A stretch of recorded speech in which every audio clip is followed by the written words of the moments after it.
بسم الله الرحمن الرحيم. الحمد لله نحمده ونستعينه ونستغفره ونعوذ بالله من شرور أنفسنا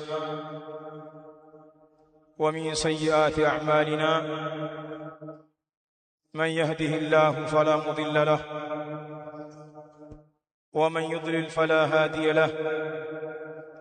أشهد أن لا إله إلا الله وحده ربي لا شريك له، وأشهد أن محمدًا عبده ورسوله صلى الله عليه وعلى آله وصحبه وسلم تسليمًا كثيرًا. يا أيها الذين آمنوا اتقوا الله حق تقاته ولا تموتن إلا وأنتم مسلمون. يا أيها الناس اتقوا ربكم الذي خلقكم من نفس واحدة وخلق منها زوجها وبث منهما رجالا كثيرا ونساء، واتقوا الله الذي تساءلون به والأرحام إن الله كان عليكم رقيبا. يا أيها الذين آمنوا اتقوا الله وقولوا قولا سديدا يصلح لكم أعمالكم ويغفر لكم ذنوبكم، ومن يطع الله ورسوله فقد فاز فوزا عظيما.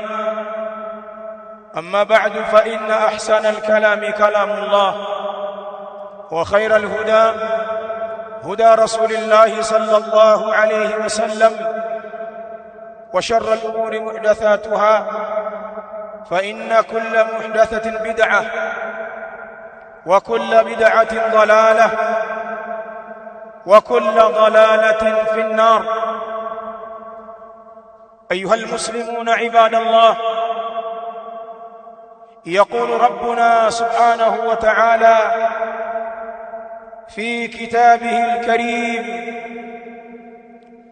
وقالوا لولا نزل هذا القرآن على رجل من القريتين عظيم أهم يقسمون رحمة ربك نحن قسمنا بينهم معيشتهم في الحياة الدنيا ورفعنا بعضهم فوق بعض درجات ليتخذ بعضهم بعضا سخريا ورحمة ربك خير مما يجمعون. ولقد أخرج الإمام البخاري رحمه الله تعالى في كتابه الصحيح من حديث الصحابي الجليل أبي عبد الرحمن عبد الله بن مسعود رضي الله تعالى عنه قال رضي الله تعالى عنه: حدثنا رسول الله صلى الله عليه وآله وسلم وهو الصادق المصدوق: إن أحدكم يجمع خلقه في بطن أمه 40 يوما نطفة ثم يكون علقة مثل ذلك ثم يكون مضغة مثل ذلك ثم يرسل إليه الملك فينفخ فيه الروح ويؤمر ب4 كلمات: بكتب رزقه وأجله وعمله وشقي أو سعيد. الحديث أو كما قال صلى الله عليه وآله وسلم. Ndugu zangu Waislamu, enyi waja wa Allah subhanahu wa ta'ala, tumekusanyika katika siku hii tukufu yaumul Jumu'ah, na Ijumaa hii tuliyokuwa nayo ni Ijumaa ya tarehe 6 ya mwezi wa Allah wa Dhulqa'da ya mwaka 1447 Hijria, na hii ndio Ijumaa ya mwanzo katika mwezi huu wa Dhulqa'da. Kwa hakika tunayo maneno maalumu ambayo biidhnillahi alkarim tumekusudia kukumbushana kupitia membari hii.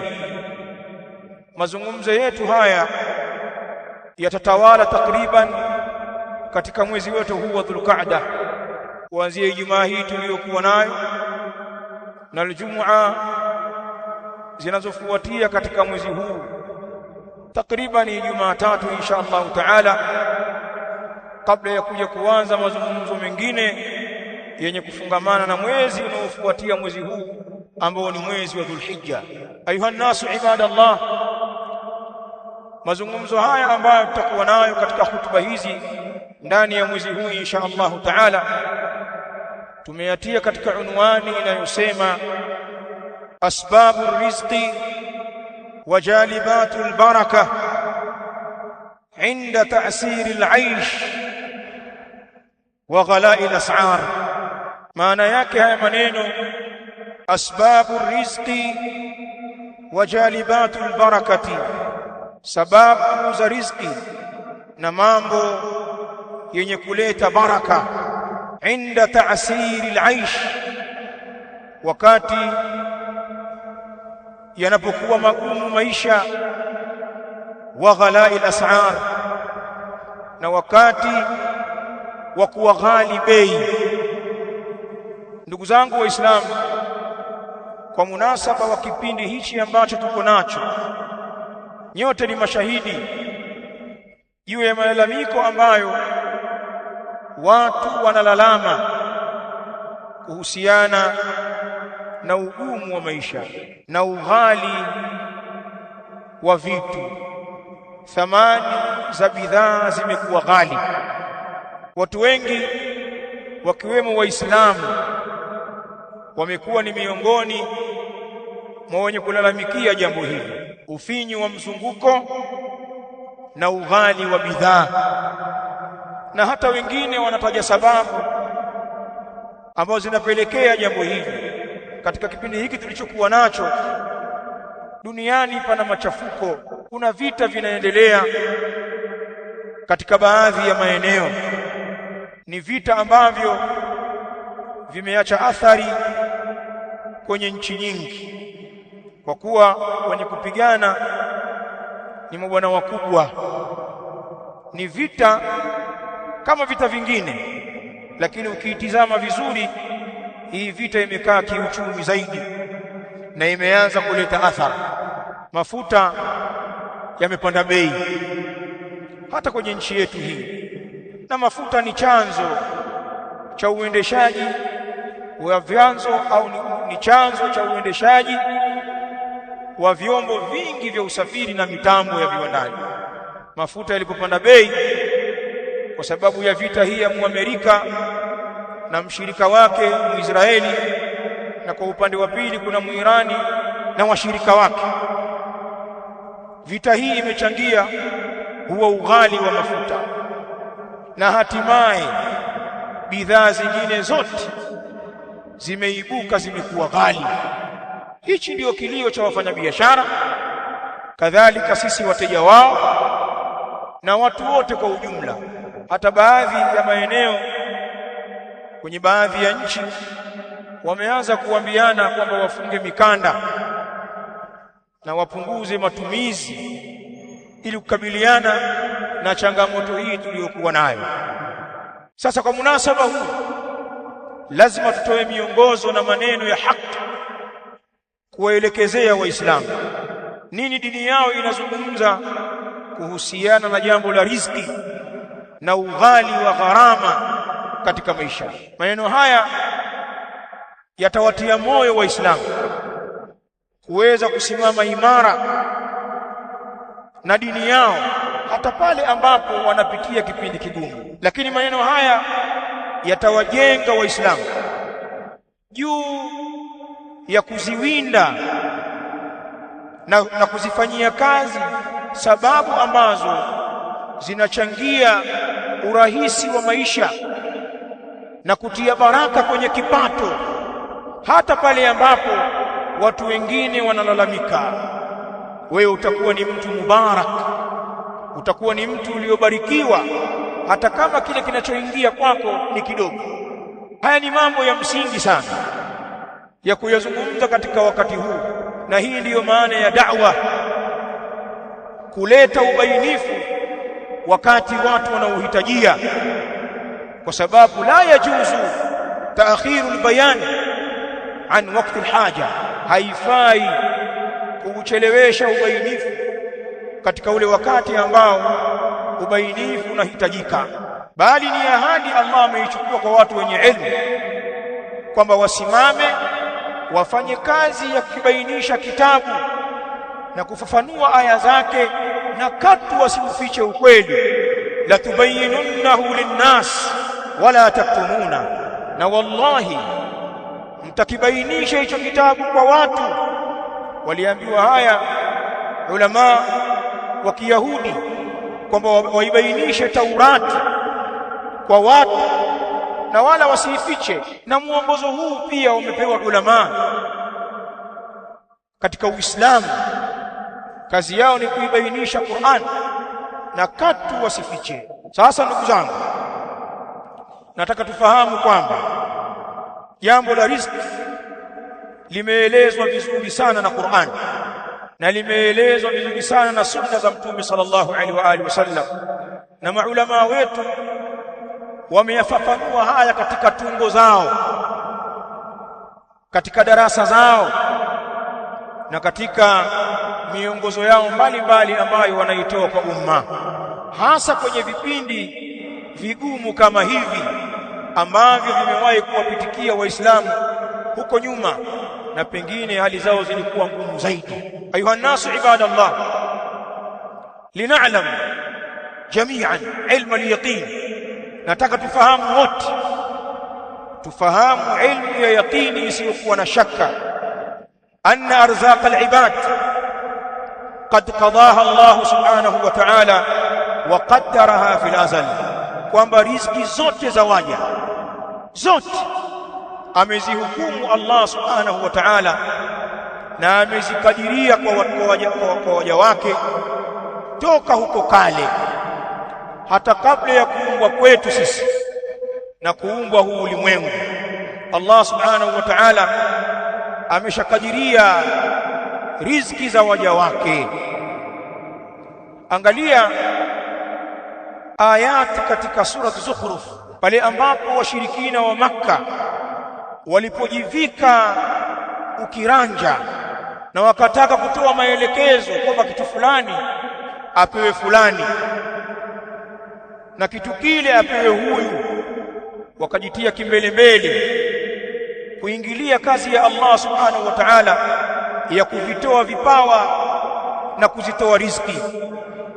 Washirikina wa Makka walifikia huko kwa kuwa waliona kwamba utume aliopewa Muhammad sallallahu alaihi wa alihi wasallam haumstahiki, na kuna watu wao huko Taif na hapo Makka katika mabwenyenye wa Quraysh wakaona kwamba hao walikuwa wanastahiki zaidi huo ukubwa aliopewa Muhammad. Allah akawasuta kwenye Qur'an katika sura Zukhruf kwamba wanachokiingilia akiwahusu, akiwaambia ahum yakusimuna rahmata rabbik, je, wao wanazigawa rahma za Mola wako mlezi? Kweli ni kazi waliopewa hiyo, basi wanaiweza kuanza kugawa vipaji na vipawa mbalimbali vya Mola wako mlezi. Allah akasema nahnu qasamna bainahum ma'ishatahum fil hayati dunya, sisi, yeye Allah, sisi tumegawanya baina yao hawa viumbe maisha yao katika huu hai wa dunia. Warafa'na ba'dahum fawqa ba'dhin darajat, na tukawanyanyua baadhi yao juu ya baadhi nyingine kwa daraja nyingi, ikawa watu wamepishana katika hali zao za kimaisha. Pana watu wana maisha ya juu, kuna wengine wana maisha ya kati, na kuna wenye maisha ya chini kabisa, fukara, hawapati kitu. Allah anasema nahnu qasamna bainahum ma'ishatahum fil hayati dunya, sisi ndio ambao tumeyagawa maisha yao baina yao hapa duniani. Warafa'na ba'dahum fawqa ba'dhin darajat, na tukanyanyua baadhi yao juu ya baadhi nyingine kwa daraja nyingi. Warafa'na ba'dahum fawqa ba'dhin darajatin, na tukawanyanyua baadhi yao juu ya baadhi nyingine kwa daraja nyingi. Liyattakhidha ba'dhuhum ba'dhan sukhriya, kwa ajili wawafanye baadhi yao kuwafanya wengine kuwa ni watumishi. Tumetofautiana hali zetu ili tuweze kutumikiana.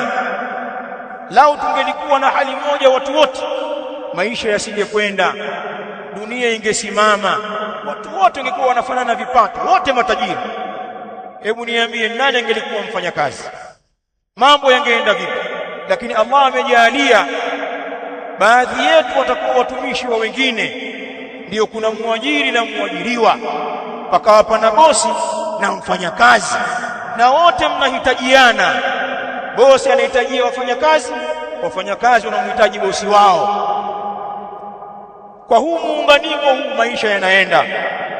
Kisha Allah akamalizia aya hii kwa kusema, wa rahmatu rabbika khairun mimma yajma'un, na rahma ya Mola wako mlezi ni bora kuliko vile vyote ambavyo wanavikusanya katika ulimwengu. Aya hii imekuja kuwasuta washirikina na kwamba riziki za Allah zimegawanywa baina ya waja wa Allah, na baadhi yetu wakanyanyuliwa katika maisha kuliko wengine ili watu wapate kutumikiana.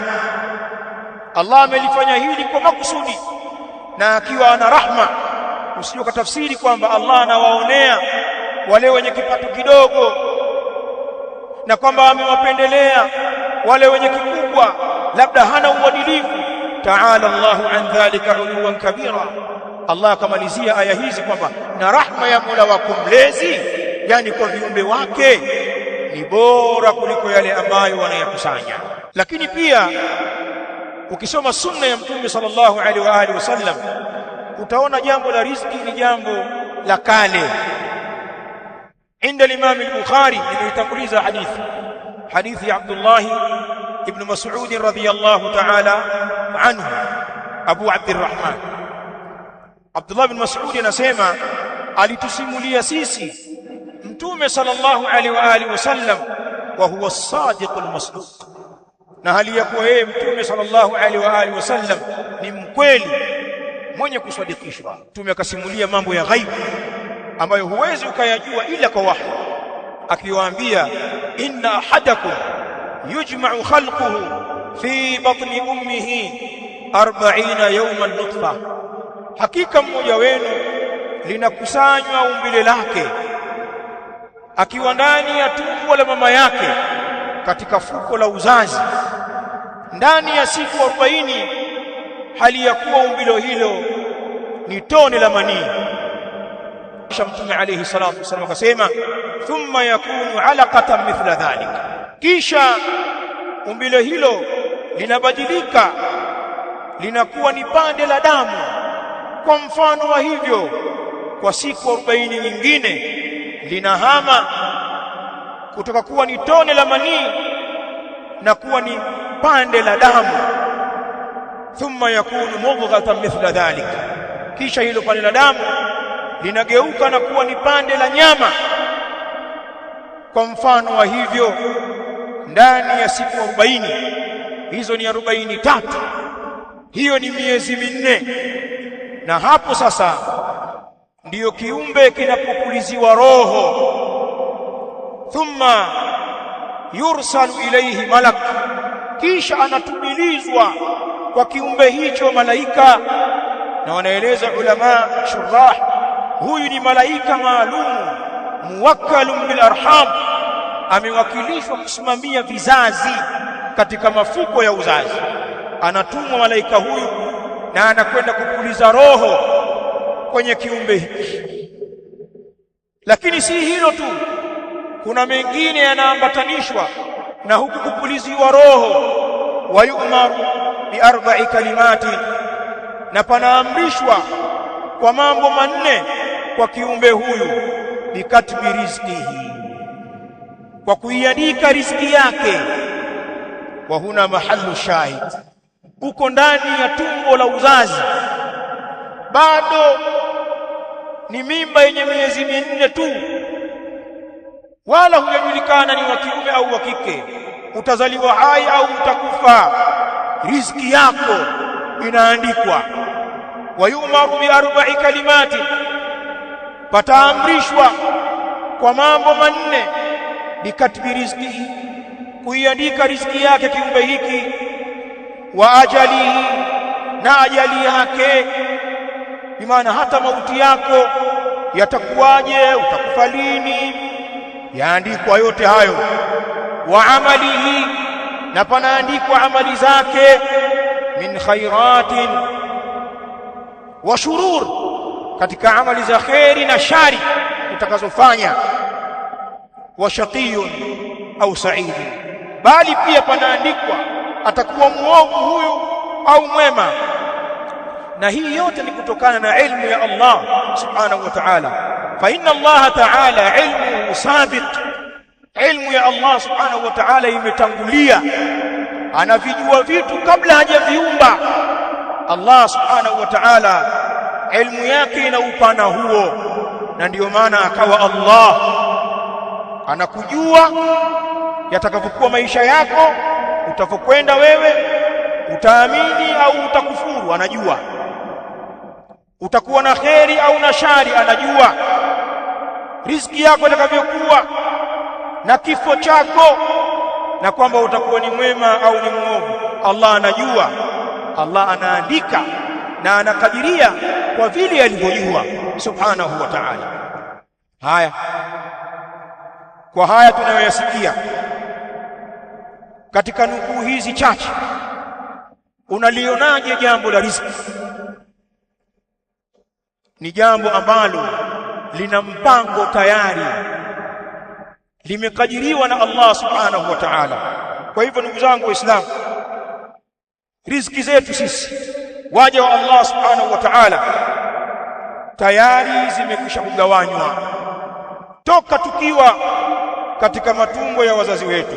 Lakini pia tunapata faida hapa kwamba utofauti wa hali zetu za kimaisha, kwamba baadhi yetu wana hali nzuri zaidi na wengine chini ya hapo. Utofauti wa vipato vyetu vinatofautiana. Tunapata faida kupitia mafundisho haya kwamba utofauti wa hali zetu za kimaisha huu ni mpango wa Allah subhanahu wa ta'ala peke yake, na wala si kama wanavyoamini baadhi ya wajinga kwamba hali aliyokuwa nayo ya kimaisha si hiyo, ni nyota yake tu imeibiwa. Wana watu wanaamini hivyo kwamba wewe ni mtu unatakiwa uwe mbali wewe, lakini jamaa umeiba nyota yako bwana. Yani kuna wafanyabiashara huko, kuna matajiri huko wanatumia nyota yako, na ndio maana unafanikiwa na wewe umebakia umepauka. Pana watu wanaaminishwa hivyo, na hizi ni imani za kishirikina, imani za kikafiri ambazo hutakiwi mu'min mwenye kumwamini Allah kuitakidi imani kama hizi. Au riziki yako kwamba kuna mtu ana uwezo wa kuizuia, yani yuko mtu mahali amesiginia hivi, ameikanyaga, haiwezi kuja, amekuwekea mguu. Hiyo sio yako. Ile ya kwako hasa hawezi kuizuia wala hawezi kuiwekea mguu. Ukiona kwamba kuna riziki imezuilika haijakufikia, wallahi fahamu sio ya kwako.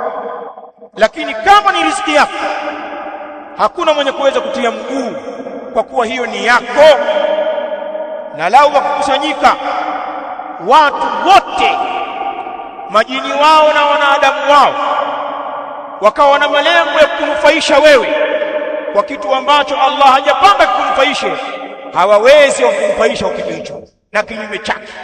Wakusanyike watu wote, majini wao na binadamu wao, kwa malengo ya kukudhuru, kuna madhara ya kufike, wakukomeshe, hawawezi kukomesha ila kwa kile ambacho Allah subhanahu wa ta'ala amekadiria kikupate. Huu ndio msingi aliotuwekea Mtume Muhammad sallallahu alaihi wa alihi wasallam. Lakini kwa sababu tuko mbali na mafundisho ya dini si Waislamu, ndio maana tunapapatika katika mambo ya riziki, tunababaika.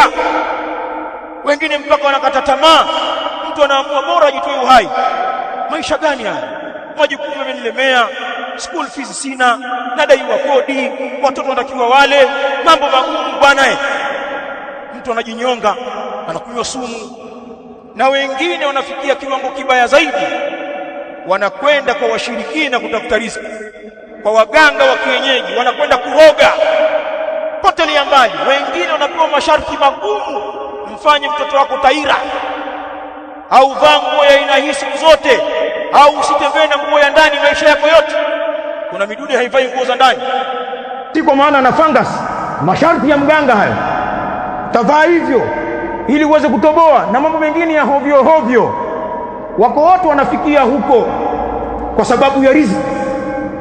Huu ni ujinga wa kuijua misingi hii, lakini wallahi ukiifahamu misingi hii utawacheka washirikina, utawadharau wachawi, utawabeza waganga, na utawakosoa na kuwakejeli kwamba lao ingelikuwa riziki ni hivyo wanavyofikiria kwamba ni tunguri zao, wangekuwa wao matajiri basi.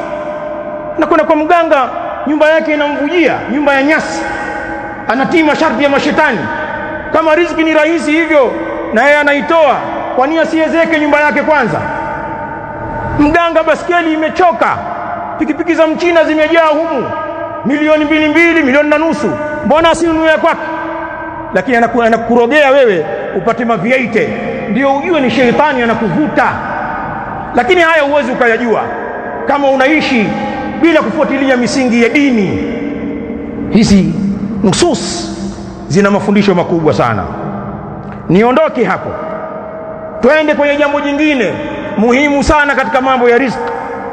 Wanatuambia ulama, waliya'lam almuslim annahu lan yamuta hatta yanala arrizqa alladhi qad qadahu Allahu lahu wa qaddarahu. Afahamu Muislamu jambo hili kwamba hatokufa Muislamu, na kiumbe chochote cha Allah hakitokufa mpaka kiipate ile riziki yake ambayo Allah subhanahu wa ta'ala ameikadiria kwa kiumbe hicho. Hakiwezi kufa bwana mpaka hicho kiumbe kiipate riziki ambayo Allah subhanahu wa ta'ala amekadiria kiumbe hicho kipate riziki hiyo. Kisha wanatuambia ulama, fala yastati'u ahadun, na hawezi mtu yoyote yule an yamna'ahu, amzuilie riziki yake mja huyu, au yahula bainahu wa baina rizqin qad qudhiya lahu. Wanaeleza ulama, hawezi mtu yoyote katika viumbe amzuilie kiumbe mwingine na riziki yake, au awe ni kipingamizi, kizingiti baina yake mja huyu na baina ya riziki ambayo imekadiriwa kwake. Hilo jambo haliwezekani. Wanatueleza hivyo maulama. Kuna watu wana fikra hizi kwamba kuna mtu anaweza akamzibia tu asipate riziki yake. Hizo ni fikra tu, lakini uhalisia hasa riziki uliopangiwa kupata hakuna wa kuizuia. Na hapa wanataja riwaya inda al-Imam Ibn Majah rahimahullahu ta'ala, hadithi ya Jabir ibn Abdullah radhiyallahu ta'ala anhuma. Al-Imam Ibn Majah katika sunani yake kaitaja hadithi ya Jabir, hadithi muhimu sana, hadithun thabit. Hadithi hii imethibiti. Al-Imam al-Allamah al-Albani rahimahullahu ta'ala naye pia ameisahihisha. Yaqulu an-nabiy sallallahu alayhi wa alihi wasallam, anatuambia mtume sallallahu alayhi wa alihi wasallam, ayuha nasu ittaqullah, enyi watu wote wameitwa, waumini na makafiri. Ayuha nasu ittaqullah, enyi watu muogopeni Allah subhanahu wa ta'ala. Waajmilu fi talab, nafanyeni vizuri katika utafutaji. Fa inna nafsan, kwani hakika nafsi yoyote, lan tamuta, haitokufa nafsi hiyo, hatta tastawfiya rizqaha, mpaka nafsi hiyo itimize riziki yake, itumie na imalize ile riziki ambayo imekadiriwa, ndiyo nafsi itakufa. Wa in abta anha, tumenasema wa in abta anha, hata kama itachelewa hiyo riziki kuifikia nafsi hiyo, lakini itafika. Maadamu nafsi hiyo iko hai, riziki yake itafika. Mtume sallallahu alaihi wa alihi wasallam akamalizia akisema, fattakullah, basi muogopeni Allah, waajmilu fi talab, nafanyeni vizuri katika utafutaji. Angalia hadithi hii ya Jabir ibn Abdullah radhiyallahu ta'ala anhu inda ashabi sunan, namna ilivyobeba mafundisho mazito. Miongoni mwa mafundisho yake ni kwamba Allah tabaraka wa taala ametuambia nafsi haiwezi ikafa, na haya ni kwa muongozo wa wahi wa Mtume sallallahu alaihi wa alihi wasallam. Nafsi haiwezi ikafa mpaka nafsi hiyo itimize riziki yake yote. Namna ilivyobeba mafundisho mazito, miongoni mwa mafundisho yake ni kwamba Allah tabaraka wa taala ametuambia nafsi haiwezi ikafa, na haya ni kwa muongozo wa wahi wa Mtume sallallahu alaihi wa alihi wasallam. Nafsi haiwezi ikafa mpaka nafsi hiyo itimize riziki yake yote. Ni muogopeni Allah na fanyeni vitu. Hapa pana ushahidi wa wazi kwetu sisi Waislamu kwa mambo kadhaa. Jambo la kwanza ambalo tunalivuna kwenye hadithi hii, kuna suala la kuwajibika katika utafutaji wa riziki. Tumeambiwa hapa, ittaqullaha wa ajmilu fi talab, muogopeni Allah na fanyeni vizuri kwenye utafutaji. Kisha ikaja ikatajwa kwamba nafsi haiwezi ikafa mpaka itimiziwe riziki yake. Sasa hadithi hii inatupa faida hii kwamba sisi Waislamu tunatakiwa tuwajibike katika utafutaji wa riziki. Kwa hivyo hakuna katika Uislamu mambo ya ujobless, kukaa bila ya kufanya kazi, bali Uislamu ni dini ya kufanya kazi, tena kwa viwango. Wa ajmilu fi talab, na fanyeni uzuri kwenye utafutaji. Kazi unayoifanya, ikiwa umeajiriwa mahala au umejiajiri mwenyewe, ni kazi yako, basi hakikisha unafanya kazi zako katika viwango vizuri. Ni sababu ya kufunguliwa. Waislamu si watu wa kulipua kwenye kazi zao, wala si watu wa kufanya khiana kwenye kazi ambazo wameaminiwa kwamba ashapewa kazi na amekubaliana nayo na amekubali malipo yake na analipo kwa wakati wake, anafanya khiana, kama walivyokuwa Waislamu wengi katika ofisi za umma na ofisi binafsi. Wanafanya khiana kwenye zile kazi ambazo wao wameaminiwa na wanalipo kwa sababu hiyo. La, sisi Waislamu sio maadili yetu hayo. Hata wale wenye kazi zao binafsi, fanya kazi yako kwa uzuri. Kama ni biashara, toa huduma nzuri kwa wateja wako, kuanzia lugha unazungumza nao, ukweli kwenye zile bidhaa unazowauzia, lakini pia hata bei zako zinakuwa ni bei zenye rahma na viumbe wa Allah. Usiwakomoe watu. Wewe ni mja wa Allah, utaondoshewa baraka. Hawa ndio Waislamu wanapokuwa. Faida hii tumeipata katika hadithi hii, lakini katika faida pia tusighafilike. Hadithi hii imetueleza inna nafsan lan tamuta hatta tastawfiya rizqaha, nafsi yoyote haiwezi ikafa mpaka itimize riziki yake. Riziki uliyokadiriwa wewe haiwezi ikaenda kwa mwingine, na ile ya mwingine ile haiwezi ikaja kwako. Mnadanganyana tu na uharaka wa kupia mali za haramu, lakini wallahi nafsi yako maadamu iko hai na unafanya bidii, unatafuta riziki uliyokadiriwa, utapata. Lakini riziki imekadiriwa. Kwa hivyo hizi kazi ni sababu tu. Kazi ambayo tunafanya sisi ni sababu, sio lazima upate kwa hiyo kazi unayofanya. Unaweza ukapata na inawezekana ikawa sio sababu ya kupata riziki yako kwenye kazi hiyo, usipate. Na nyinyi mnafahamu maisha haya, mambo mnayajua. Kuna kazi imekushinda au kila ukiifanya unapata hasara, anakuja mwingine kazi hiyo hiyo anaipatia na anakuwa tajiri. Ujue riziki imekadiriwa, kazi ni sababu. Riziki imekadiriwa, hizi kazi ni sababu tu. Kwa hivyo si lazima kwa kazi unayoifanya upate, lakini riziki iliyokadiriwa ipo tu. Ndio ile lugha au msemo wa Waswahili ni wa kweli kabisa, kama ipo tu. Waswahili wanasema hivyo, bimaana ile iliyokadiriwa utaipata tu. Kinyume chake kama hamna.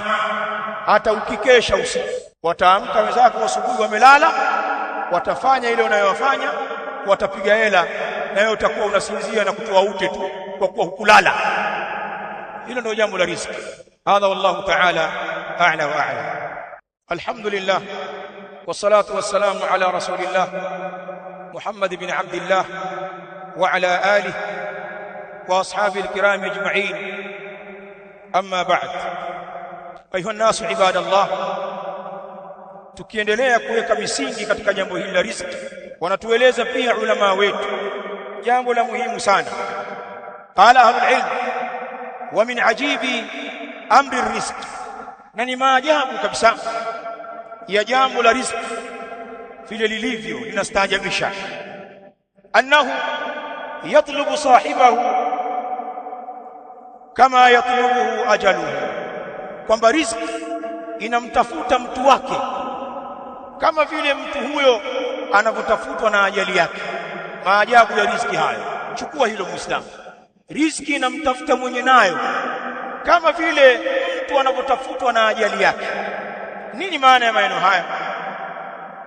Sisi tuna ajali zetu ambazo Allah subhanahu wa ta'ala namna yatakutujia mauti yetu, kila mmoja kwa stahili yake na kwa wakati wake.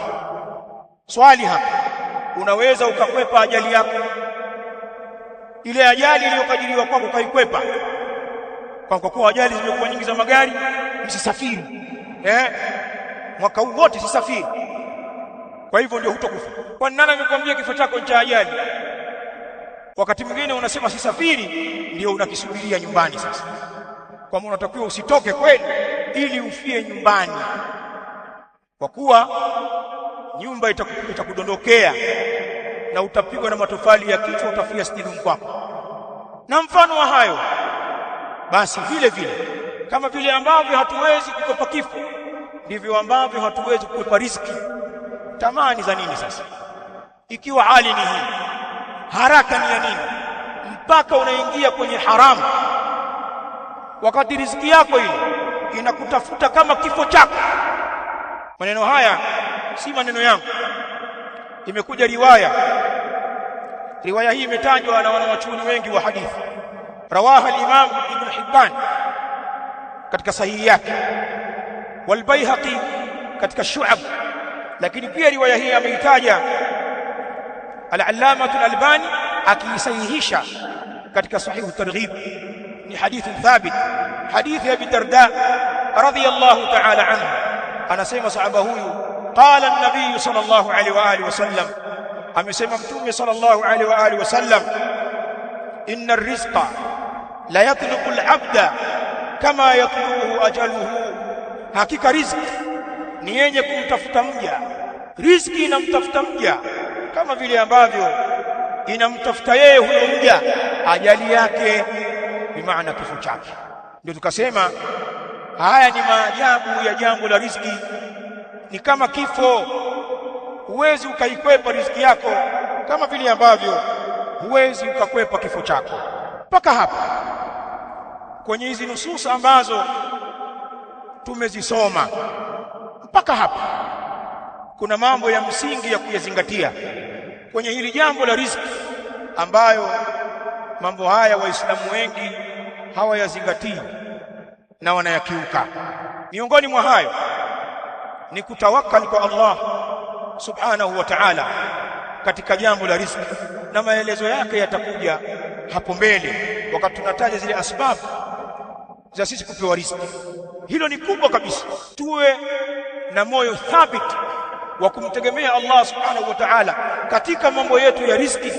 Kwa kuwa riziki bwana, kwa mafundisho ya Kiislamu, haiwezi kwenda pembeni muda wa kuwa ni haki yako.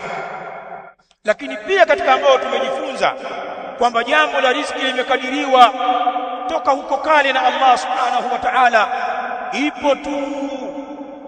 Lakini pia tumejifunza kwamba lazima tufanye sababu za utafutaji wa hiyo riziki, tena tufanye kwa uzuri mambo yetu, na Allah subhanahu wa ta'ala atazifungua riziki, kwani nafsi haiwezi ikaondoka mpaka itimiziwe riziki yake.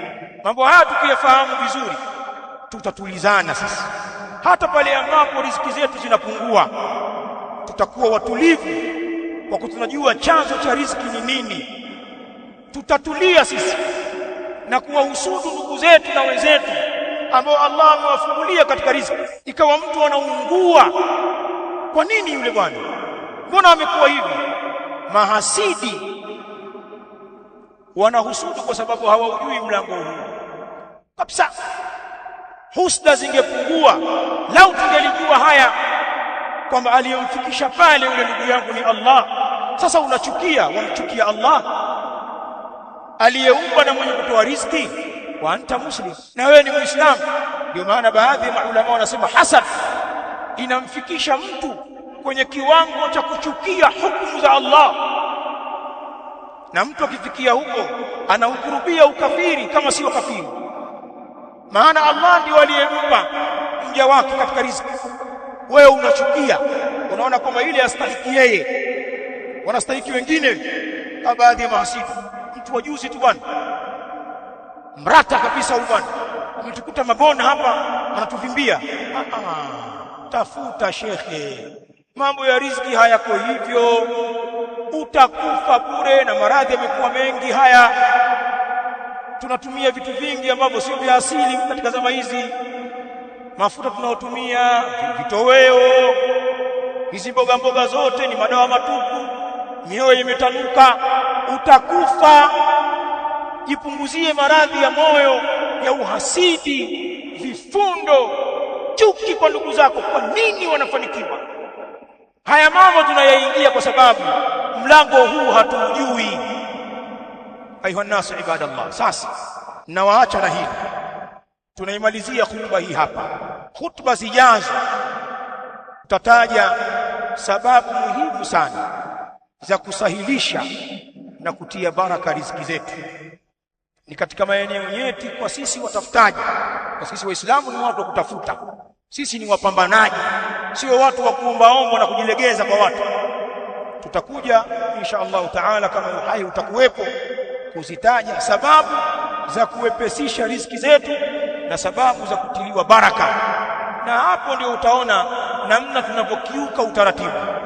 Na haya malalamiko tulionayo kuhusu riziki yamekuwa makubwa kwa sababu hatufuati utaratibu wa dini. Na Allah tujalie tuwe ni wasikivu, tuyasikilize hayo kwa dalili zake, na tuyafanye ni msingi wa maisha yetu. Na hayo ni katika hutuba zijazo, na kuna nukta takriban 12 asbabu taisir rizq 12, sababu za kusahilisha riziki 12.